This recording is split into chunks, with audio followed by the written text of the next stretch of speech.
a lot of people will have questions around not so much Oregon's roster, but I think there is some questions around the unknown, which is Dante Moore, the Oregon quarterback.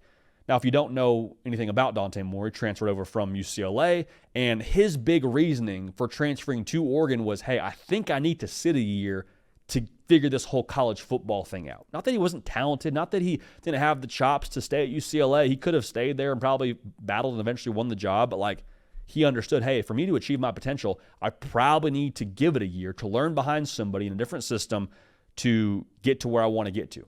And so some people might just point to his lack of success at UCLA and say he looked overwhelmed. JD, that's the guy that you think is going to lead Oregon back to the college football playoff and beyond? The thing with Dante Moore, as I mentioned a second ago, the thing that I appreciate about him is there's legitimate awareness about where he is, or where he was rather, coming to Oregon and what he needed to do to get to achieve his goals. Like, to me, I like my quarterbacks how I like my fruit. Like I'm ripe. Like I'm mature, like I'm ready for the picking. I think that's what Dante Moore believed he had to do when he got to Oregon. That's why he went and sat behind a Dillon Gabriel. He knew he wasn't getting to Eugene and playing right away. He knew it was going to be a few minutes before he got the job at Oregon, but he was cool with that. Why? Because he understood that he would eventually have his time, and when his time came, he wanted to be all the way ready to ball at the highest level. And the schedule, to be real with y'all, should cater to him being ready when his number is called. The first 4 games that Oregon plays, toughest game there is Oklahoma State, but like there's a ramp-up period there. Like you got Northwestern on there. It's not going to be the most difficult schedule of all time to get Dante Moore up to speed. He's going to have a little bit of an acclimation period before they go play Penn State.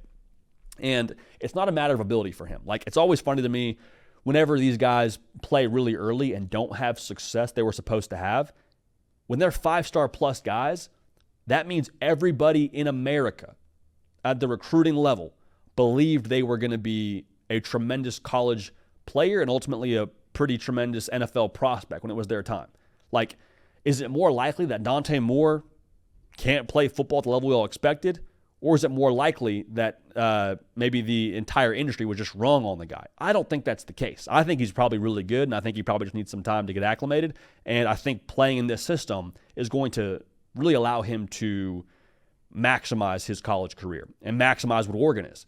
Because when you look at what they have at the coordinator level, like Will Stein, we've said it before, we think he's a head coach just waiting to happen. This system at Oregon under Will Stein has only produced Heisman finalist level quarterbacks. And Bo Nix gets a lot of credit for what he was at Oregon. He absolutely deserves that, but it kind of gave us all a little bit of the Men in Black memory spray with what he did at Oregon. Like when he transferred there from Auburn, Bo Nix was kind of polarizing.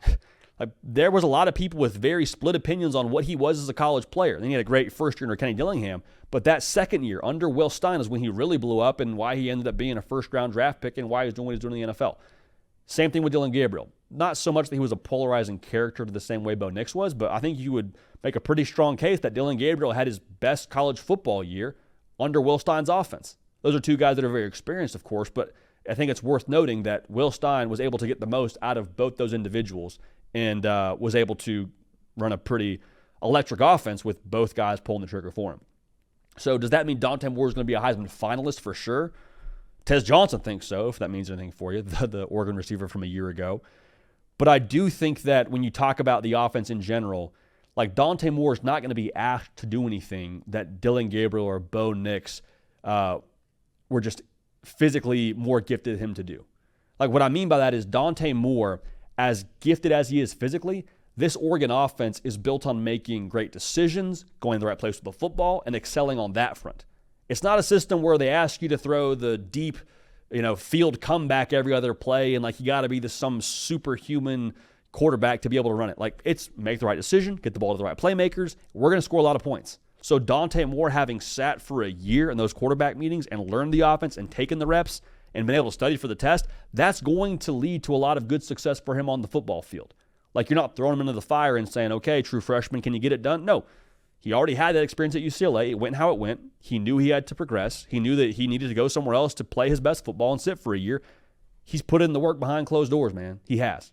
And so given what we know about Will Stein, given what I believe to be true about Dante Moore's ability and what the rest of the industry proves or believes to be true about his ability, I think that Dante Moore is trustworthy to pick up where Dillon Gabriel left off, where Bo Nix left off, And the weapons at Oregon, too, I think are only going to cater to his success. And Oregon will be, once again, I believe, in the mix for a Big Ten championship and will make some noise in the college football playoff. As we sit here right now in February, they're my pick to win the whole thing. And Dante Moore is very much so factored into that thought around the Ducks and their success in 2025. So let me know your thoughts around Dante Moore and Oregon in 2025. But needless to say, there's enough there for us to believe and us to get excited. And we don't apologize for that.